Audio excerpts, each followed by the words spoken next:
स्वप्न कक्ष। एक शहर में एक परिश्रमी, ईमानदार और सदाचारी लड़का रहता था। माता पिता, भाई बहन, मित्र, रिश्तेदार सब उसे बहुत प्यार करते थे।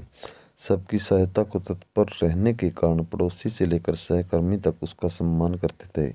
सब कुछ अच्छा था, किंतु जीवन में वह जिस सफलता प्राप्ति का सपना देखा करता था वह उससे कोसों दूर था।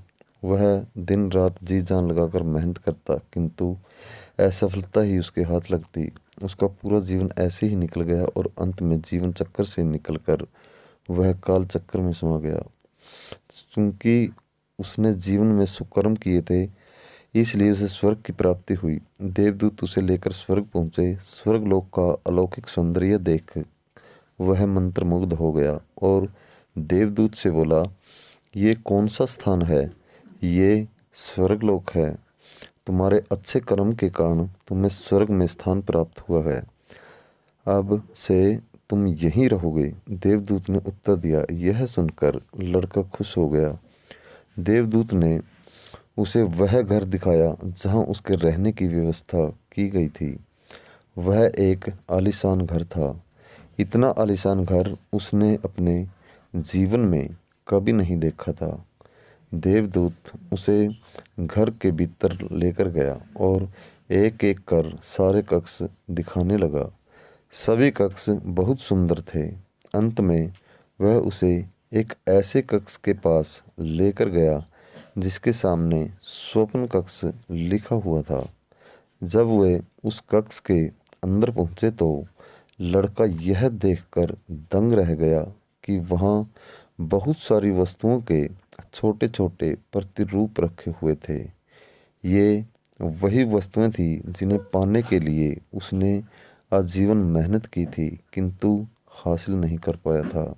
आलीशान घर, कार, उच्च अधिकारी का पद और ऐसी ही बहुत सी चीज़ें जो उसके सपनों में ही रह गए थे।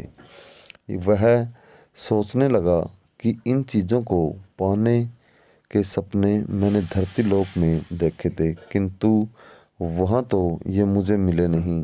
अब यहाँ इनके छोटे प्रतिरूप इस तरह क्यों रखे हुए हैं? वह अपनी जिज्ञासा पर नियंत्रण नहीं रख पाया और पूछ बैठा, ये सब यहाँ इस तरह, इसके पीछे क्या कारण है?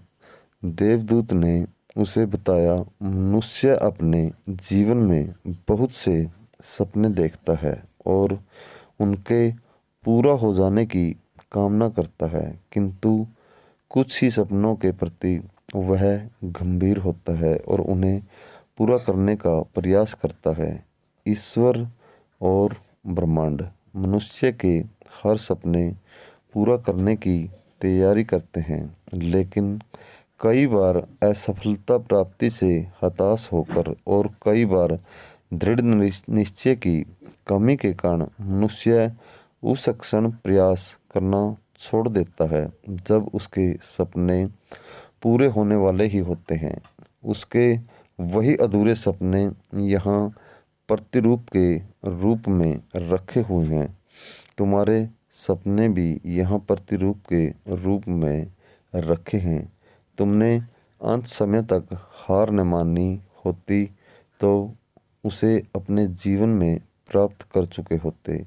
लड़के को अपने जीवन काल में की गई गलती समझ आ गई, किंतु मृत्यु पश्चात अब वह कुछ नहीं कर सकता था। मित्रों, किसी भी सपने को पूर्ण करने की दिशा में काम करने के पूर्व यह दृढ़ निश्चय कर ले कि चाहे कितनी भी मुश्किलें क्यों न आए, चाहे कितनी बार भी असफलता का सामना क्यों न करना पड़े, अपने सपनों को पूरा करने की दिशा में तब तक प्रयास करते रहेंगे जब तक वे पूरे नहीं हो जाते। अन्यथा समय निकल जाने के बाद यह मलाल रह जाएगा कि काश मैंने थोड़ा प्रयास और किया होता। अपने सपनों को अधूरा मत रहने दीजिए। दृढ़ निश्चय और अथक प्रयास से उन्हें हकीकत में तब्दील करके ही दम लीजिए। दोस्तों, ऐसी ही मोटिवेशनल कहानी सुनने के लिए हमारे चैनल को सब्सक्राइब करें और बेल आइकन को प्रेस कर लें। हमारे चैनल पर आपको बहुत सी ऐसी ही प्रेरणादायक कहानियाँ मिलेंगी और शेयर करना न भूलें दोस्तों। हम आगे भी आपके लिए ऐसी कहानियाँ लेकर आते रहेंगे। धन्यवाद।